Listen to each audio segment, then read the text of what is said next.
please welcome Selma Blair to the stage. Is this thing on? I We're always good? say that. How annoying. There, believe it or not, there is a blanket for you there too, if you wanna. Or Oh. actually, he can use Yeah, it. no, yeah. It's okay. You I'll good just with the grab him stage? when I want it. This is Scout. He is a rug, apparently. He's my bear rug. Aw. It's a Blair rug. How long have you had him? How long have you had him? I've had Scout. He's 4.5. He's so excited we're talking about him. And I've had Scout since he was born. He is a real service dog, but any error of his is human handler error.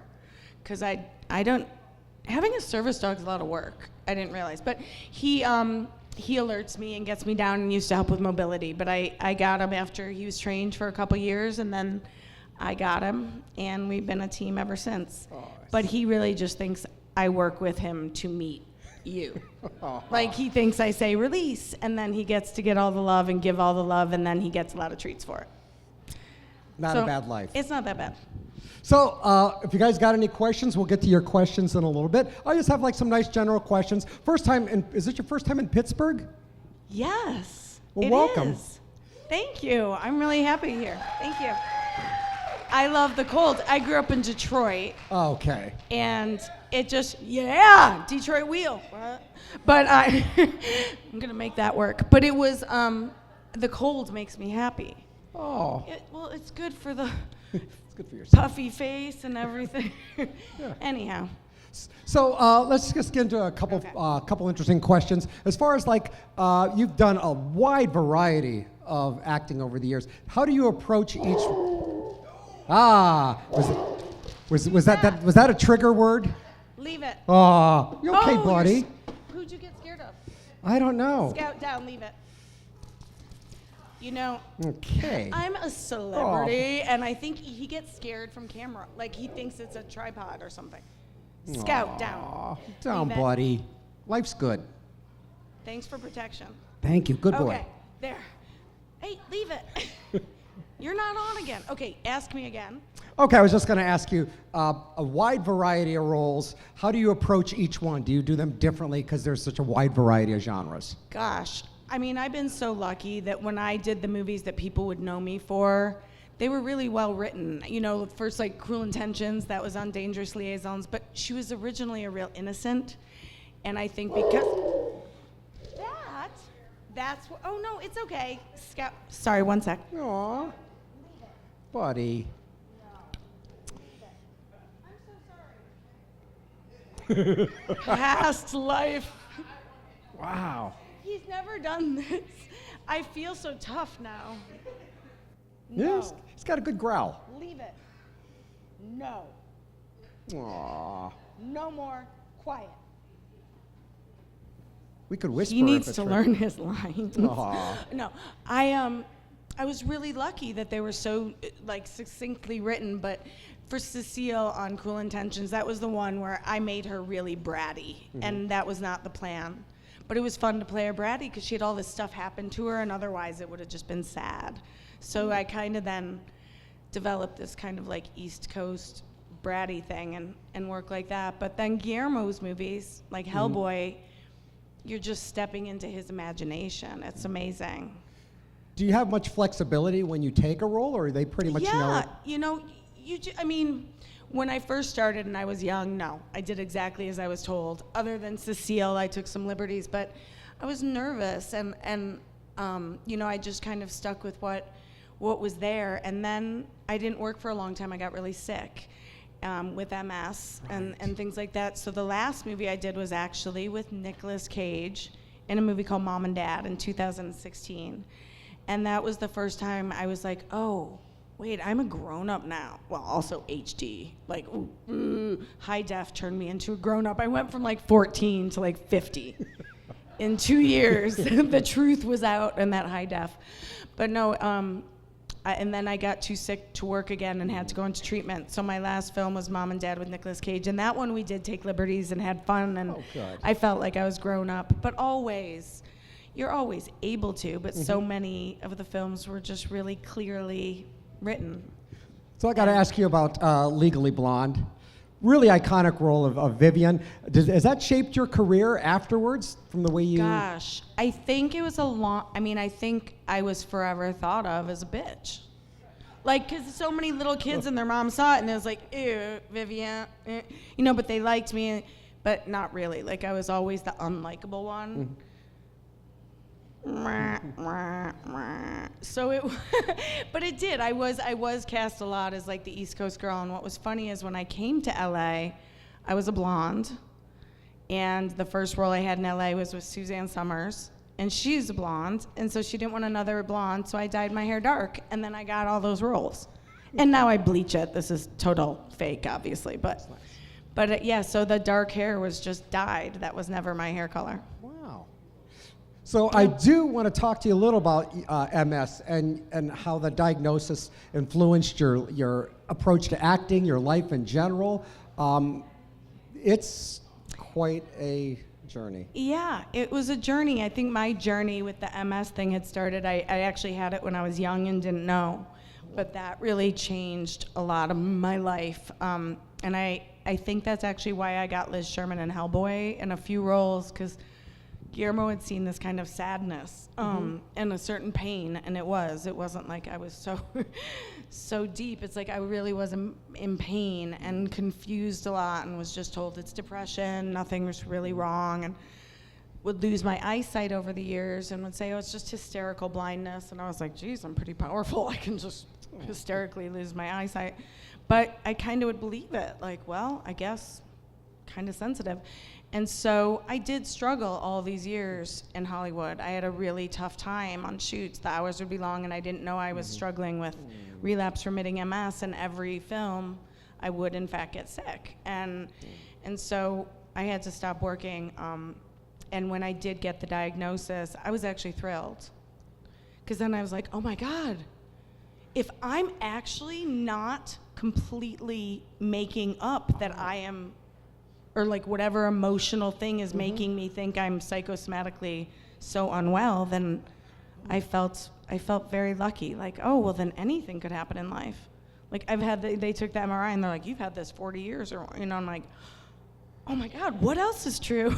Let's hope for something more fun than this. But yeah, and then it's been a journey, but I'm doing really well now. I have some speech glitches and movement problems and transitions, but I'm gonna actually get back to work this year for the first time. That is so nice to hear. Yeah. Thanks. So I want to ask you about your memoir, Mean Baby, sharing a lot of personal stories. Has that helped you process a lot of some of the more difficult things in life? I think I just wanted to make sure, well, one, I always wanted to write and didn't have the confidence. But then I wanted to write this book really for kind of the younger girls like me. I was a really depressed child because I was also sick and not believed and whatever else.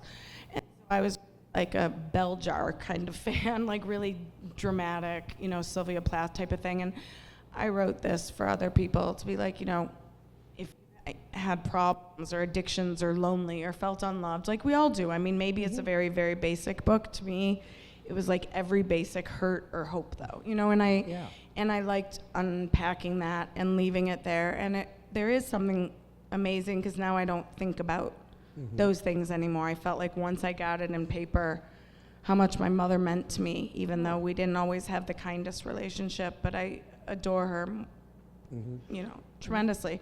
She's dead, so I can say that now. No, just kidding. She is dead. I hope so. We buried her. But I love her. She's funny. She'd be okay right now. But yeah, I think writing the book and then getting to have a bone marrow transplant and heal from a lot of things that had taken place, and then eventually finding my own way to healing and now and everything. I'm really just I feel like that's kind of the chapter behind, and now I have to figure out who I am, because I did hold on to a lot of hurt and stuff, and it's like, oh, who am I without all that? Do you have copies of your book at your table? I actually do. I remembered this time. I never had before. I was like, oh, so I have a couple copies if you want to buy one. How long did it take you to write that? I wrote it during COVID. I wrote it all by myself. I thought I would have really at points loved to have a ghostwriter, but no one was available in COVID, and I had no money to pay one, so I wrote it. No, I really did always want to write it. I wrote it in COVID. I couldn't see at the time well, and I can't use a typewriter well because of a coordination thing, so I wrote it all longhand, and then it was typed out for me every 10 pages, and so it took less than a year. Okay. Because they actually said during COVID, if you ever want to write a novel, that was the time to do it. I actually hated it because I was alone and nothing lets you procrastinate. Yeah. Like having no one near you to tell you to do something and Yeah. have no like activity around. I pictured I'd be like in a cafe and writing. Nope. But it was still, it was very personal. Mm-hmm. And then I did the audiobook and cried the whole time like a melodramatic fool. I couldn't help it. My mother like just died right then. So you're a pretty vocal advocate for chronic illness awareness. Yeah. What do you think Hollywood could do to better support actors with disabilities in terms of opportunities and representation? You know what? I think people are really learning to speak up plenty now. I'm like, you can all pipe down. You can all pipe down. We've all fit a spot for everyone. I'm pretty much joking, but I think just the nature of acting is it's a long day of Right. work. It is lovely. I'm so grateful if I get a part and to work with people. Never, but it is a long day, and it's hard to do it. And if you work nights and you have a chronic illness, I mean, people say, "Oh no, it's fine. You can do anything." No, you can't. You just can't sometimes.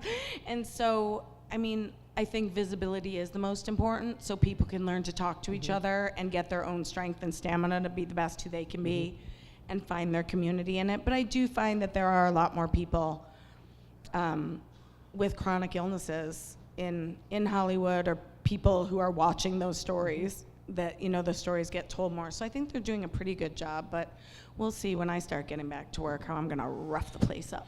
So usually you would think that that's going to actually start being more and more in Hollywood contracts with actors to kind of have an awareness of what's happening rather than just try and muscle through it?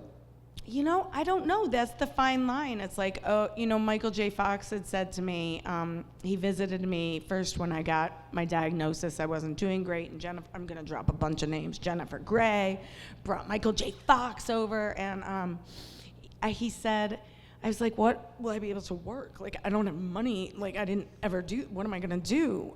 Because at the time I really couldn't stay awake. The fatigue was insane. And he said, yeah, that's the thing. I did a show where I play myself with Parkinson's. The only thing is, you have Parkinson's. Like, it's really hard to handle things or be on set. So it's just gonna require a balance. I mean, I'm doing really well now, so I'm in a very different place, and I don't, you know, so I'm in a remission now, and I'm really well. But thank you. So I will definitely try and, you know, start a new career that's very different. I was a child really before, and now I'm an adult, and this is my first time back being well over an adult. So that leads me to the next question. How do you balance your professional career with raising your son, Arthur? Oh God, yeah, I'm kind of like lackluster at both of them, I guess. Not really. I mean, I love my son more than anything. I think something that was actually great about me having so much time to recover, or unfortunately was really ill a while back when he was really young, it gave me such uninterrupted time with him. And him seeing how he had to adjust to, you know, if I just couldn't move some days. But I was really lucky because I've hustled really my whole life, and I expect the hustle will continue. And that was kind of a respite that I could be with my son. And now now he's grown, that hopefully I will be able to go back to work, other than, you know, I did things like designing clothes for wheelchair users and people with disabilities, and, you know, just advocating in that space more. But So getting back into work, I mean, you've done everything from comedy to horror. Is there anything you're kind of like a certain genre you're jonesing to get back into?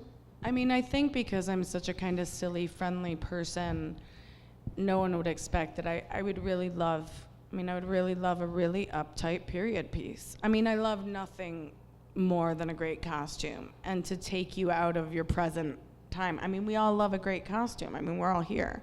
Like, it speaks to us, like, how do we, express yourself or appreciation for the character. So I would love to do, I don't know, just things I've never done. But I'm someone that loves Chekhov, hate Shakespeare, sorry. But like, there's just a whole different world that no one would think, because I did play a child for so long. So that leads me to the next question. How would you approach a new role in an unfamiliar genre? I mean, would it be more like script work or that kind of? I will. I mean, I'll probably produce some things now that I do have more experience, and I am going back to work. I have a couple projects. One's a horror film, and another one's not. But yeah, I know after spending time with all you all, I'm like, oh, I gotta get in the horror thing. Like The Fog, that wasn't like my best moment, in the original one. I know, but I do. I think I was always so afraid of horror. Like, I actually get sick. Like, I did Mom and Dad with Nicolas Cage, and just having fake blood on a fake baby, I was like throwing up on set. Like, I just, ugh. But I'm gonna do it for you so I can meet people who like horror movies, and I can say that. That's awesome. No. So, getting into those certain genres, is there a specific director that you kind of really enjoyed working with, or a specific actors? I always love Guillermo del Toro, of course, and he's just the master, and he's so, encouraging of every performer and every artist. I mean, it's unbelievable how he's helped people. So he's a real mentor and leader, and someone that I'm just so proud to say I even got to sit on his lap and complain about the food or something on set. Like, he's like, oh, monkey brain, go, goodbye. I love him so much. And Todd Solondz is always a favorite. Happiness was one of my favorite movies. I was not in it, but then I was in Dark Horse and Storytelling. And so I've done a bunch of those independents, and I always love the kind of off-the-wall ones. But no, I'll be discovering it now. Although if I did a TV show, I'd be a writer. I'd be one of the writers on it now. So I just want to zero in a little bit more on the horror genre. Getting back into that, working with Del Toro, what kind of director was he? Was he laid back or meticulous? I mean, his stuff looks so refined. You would think that he's. Yeah, that's such a good question. He is so laid back and so meticulous. I mean, he's like Leonardo da Vinci, and his notebooks, everything. I mean, he really is unbelievable how much he can do in a day. And I'm like, oh, I just had some oatmeal, and he's like finished, an opus. He does these people, his mind is always working. Of course, I wish, like Sam Raimi and all these, I wish I would have ever found the Halloween franchise, the things that horrified me as a kid, to be a part of it. But I guess my Guillermo experience was never really horror. It was more like fantastical. But no, I'm pretty much like a horror virgin, really. So I got one more question. It is about horror. Seeing yourself on the screen in a horror film, especially Del Toro's, does it look that much different than how you're filming it? I mean, there's No, that's the thing about Guillermo del Toro, and I'm sure anyone who's a fan knows that was lightning in a bottle, and I had no idea. Actually, we did, Jeffrey Tambor and I, as we're the lucky ones on set, because they're all in 8 hours of prosthetics every day, up at 3 a.m. And we're like, ooh, this cotton sweater really took a long time to get on. And, the like Abe Sapien and Ron are just forever in makeup. But, sorry, I veered from the question. I do that. I can't even remember. Ask me again. I was just asking you, it was like when you see yourself on screen in those genres, is it surprising? Oh, no, it was so much like being on set was exactly what you're seeing. It was not green screens. I mean, I think we had one moment of a green screen just because it was so vast, but we were really everywhere. And those monsters, it really was like, the Star Wars movies and the Cantina. I think that was such a passion of Guillermo's, and of course all the monster, movie magic people. That was such an experience to really create. I mean, it blows my mind, the gratitude I have for watching his work ethic and passion. That's nice. So we got time for about 10 minutes, a couple questions. Are you headed back to your table after this? I assume so, unless or I'm a photo fired. Op? Regardless, You can head back, get your photo op, your signatures. Let's get some questions from the audience, okay? Okay. Fire away. Hey, my question's about Dancing with the Stars. What was that experience like since that was after your diagnosis? Was it like a sense of, like, did you feel a lot, like, physically stronger after that? Like, what was the whole process since due to your diagnosis? Dancing with the Stars made me so happy. It's so funny. I'd been in Hollywood for a while, and they ask every year. That's not like, they ask everyone because they have cast after cast after. And I'm like, no, I don't want to admit my career might be over, like to go on Dancing with the Stars. And like, I don't dance, so there's no upside. I was like, oh, we'll take a hard pass on that. And they'd ask every year. And then I lived near Sasha Farber, who was my partner, and on the show, and on Dancing with the Stars. And I had already had my diagnosis, and I'd really wanted to make a whole change in my life of like trying things and not looking at just the negative side of stuff and thinking what people think. And he's like, Selma, just give me an hour and see if you can just move it all.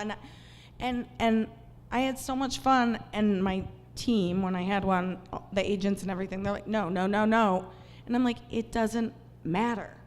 I want to learn something. I want to get strong. I want other people that maybe don't have good coordination or who have MS or Parkinson's, are like, maybe with help, they can do it even if you don't last the whole season. So, sorry, I have some voice glitches, time for medicine. But I loved it, and we worked out so many things. It was so good for my brain. So we never initiated with the left foot. Like, that will trip me up, and I can't figure out how to move laterally at first. But more I'd repeat things, then I really could set a neural pathway. It's not like, because I didn't have damage accruing anymore, so I had room to learn.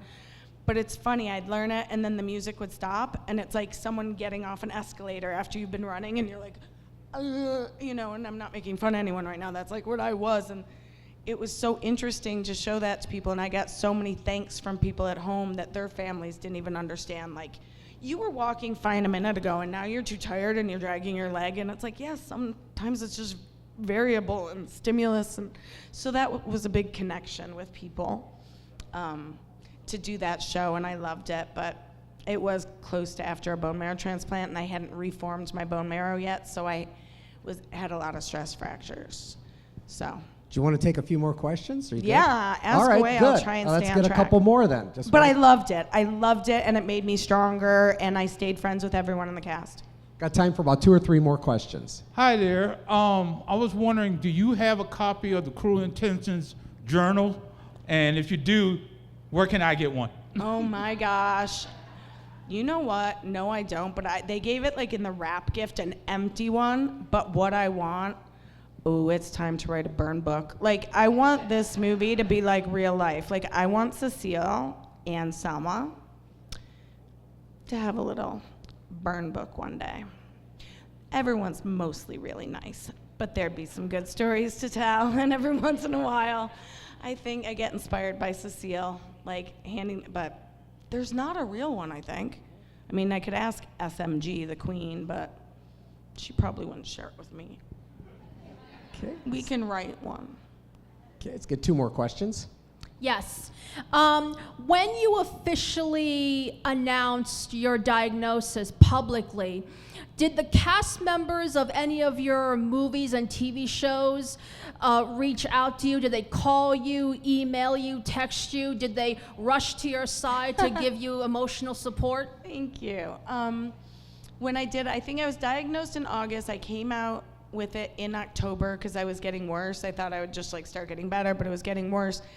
And yes, Sarah Michelle Gellar was the first Sarah knows her way around Hollywood, and she is in charge, and she rallied the troops. Even the people I didn't know liked me, sent me food for 2 years, and I cannot tell you, when you're exhausted and going through stuff with a kid and really not functioning well, it made all the difference.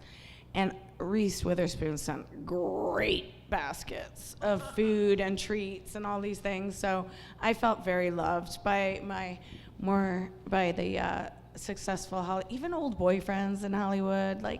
Everyone came around for a bit. But yeah, I did. I felt a lot of love and support. And so now that's what I do for people when they're going through chronic illness. I arrange meal trains for them, or just buy them food for the rest of the year so that You know, it's like one less thing so they can just not stress at mealtime with their kid or themselves, you know? So little things. So I didn't regret at all coming out because I actually did need the help and I wasn't used to being like that.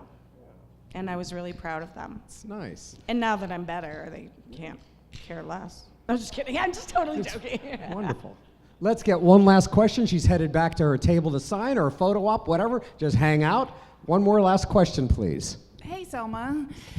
First of all, you are such an inspiration, and I want to say that I have followed your career since the beginning, and so I want to say I'm very excited to see what you're going to do next, and I was wondering if you have a dream director that you would love to work with.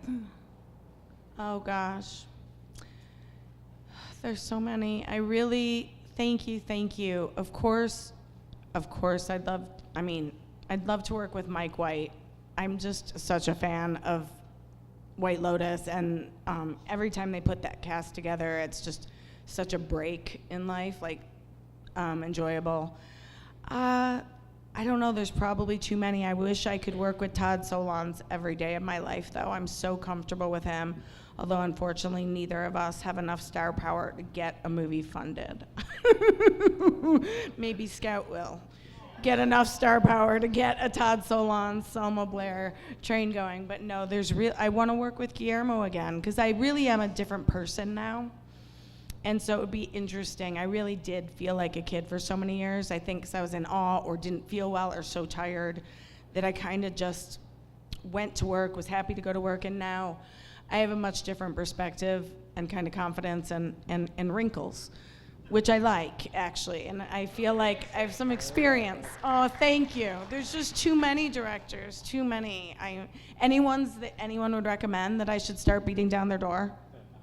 No one? No one? Come on.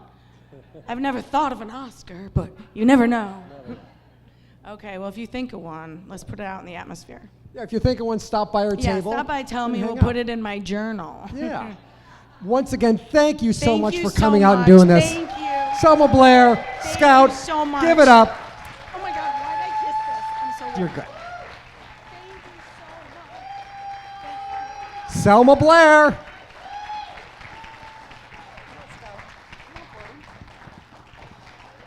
Ready? And for Scout, give it up for Scout.